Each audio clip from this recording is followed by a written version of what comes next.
জুলাই আগস্টের হত্যাযজ্ঞে আলোচিত আশুলিয়ার ৬ লাশ পোড়ানোর মামলায় মঙ্গলবার ট্রাইব্যুনালে নতুন করে হাজির করা হয় পুলিশের ৩ সদস্যকে।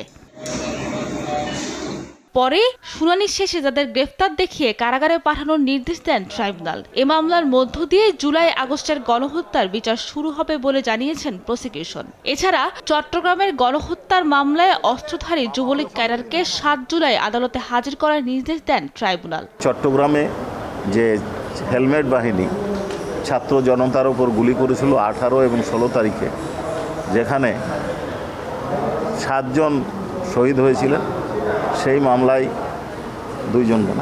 দুইজনের প্রোডাকশন ওয়ারেন্ট চাওয়া হয়েছে। ট্রাইব্যুনাল এটা মঞ্জুর করেছেন।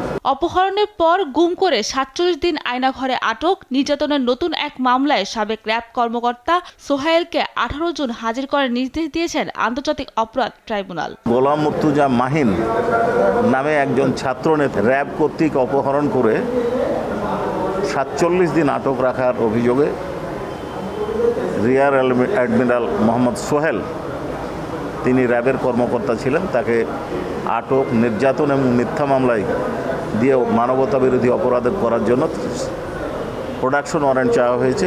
এদিকে শাপলা চত্বরে গণহত্যার পক্ষে প্রচারণায় সহযোগিতার অভিযোগে ৭১ টিভি ও মেঘনা গ্রুপের চেয়ারম্যান মোস্তফা কামাল সহ 2 জনের বিরুদ্ধে ট্রাইব্যুনালে অভিযোগ দাখিল করা হয়েছে।